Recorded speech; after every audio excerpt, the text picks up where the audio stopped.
ჩემთვის ევროკავშირი და ევროპა არის არჩევანის თავისუფლება. რა თქმა უნდა, თანამდები დემოკრატიული ნიშნულებით. ევროკავშირზე და ევროკავშირის ღირებულებებზე, სიკეთეებზე დაუსრულებლად შემიძლია ვისაუბრო, თუმცა რამოდენიმე ასპექტი მინდა გამოვყო დღეს და შევეხო, რაც რეალურად დღეს ჩვენს ქვეყანაში უხეშად ირღვევა და ფაქტიურად აღარ არსებობს ეს დემოკრატიული ასპექტები. პირველი ის, რომ ყველა დემოკრატიულ სახელმწიფოში ხალხის მიერ არჩეული ხელისუფლება ანგარიშვალდებულია ხალხის მიმართ.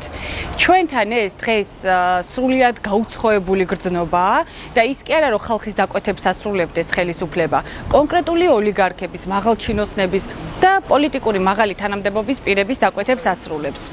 შემდეგი რაც მინდა ვთქვა, ეს არის თავისუფალი მედიის ასპექტი.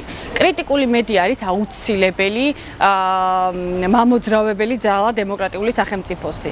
აქვე მინდა ვთქვა, ჩვენ კარგად ვიცით დღეს მიმდინარე პროცესები. ქალბატონი მზია ამაღლობელის საკითხს მინდა შევეხო, რომელიც ქართული ხელისუფლების მაღალჩინოსნებმა, ესე ვიტყვით, მათ ტუსაღად აქციეს და აქვე მინდა ჩემი სოლიდარობა ქალბატონ მზია ამაღლობელს, რომელიც ყოველთვის სამართლიანობის და სიმართლის მხარეს იდგა. მთავარი ასევე არის კანონის უზენაესობა. ზოგადად ევროკავშირში კანონები მიიღება იმისთვის, რომ იქნეს ადამიანის უფლებები დაცული. პრევენცია, დანაშაულებრივი პრევენციის სახით არის საკანონმდებლო ბაზა, ზოგადად ნორმატიული აქტები მიღებული. ჩვენთან კანონები მიიღება კონკრეტული ვიწრო ჭრილის მატარებელი პიროვნებებისთვის, ეს იქნება მაღალი ჩინოსნები, ოლიგარქი, მათ ინტერესებს მორგებული ასპექტები. მარტივად რო ვთქვა. ჩემთვის და ზოგადად ევროკავშირის მთავარი ამბავი იყო, შექმნის მთავარი ამბავი იყო მშვიდობა. ის რაც დღევანდელი ხელისუფლება ყველა მხრივ და ძალიან ხშირად აპელირებს მშვიდობაზე, როგორ წარმოგვიდგენია საოკუპაციო ზოლთან მცხოვრები ოჯახებისთვის, დღეს მათ მშვიდობა აქვს. არა მგონია იმათვის მშვიდობიანი დღე თენდებოდეს ან ღამდებოდეს.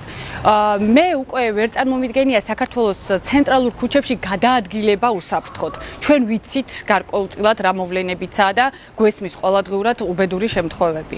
ჩემთვის ევროპა არის აი ამ ღირებულებების მატარებელი და ზუსტად სიმშვიდის და მშვიდობის მატარებელი ერთგვარი გაერთიანება.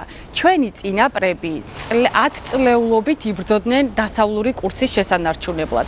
ის რომ ბათუმში თუნდაც სიმბოლურად უკვე 116 დღეა მიმდინარეობს აქციები, მშვიდობიანი აქციები და ეს საკონსტიტუციო სასამართლოს წინ არის განსაზღვრული. ეს არის იმის მაჩვენებელი, რომ ჩვენ კონსტიტუციაში წლების წინ ჩავწერეთ, რომ ჩვენი მთავარი მიზანი იყო ევროკავშირში ინტეგრაცია და ზუსტად კონსტიტუციური უფლების დარღვევა დღევანდელი ხელისუფლების მხრიდან ესე აშკარად გაცხადება, რომ ჩვენ ვცილდებით დასავლურ ორბიტას.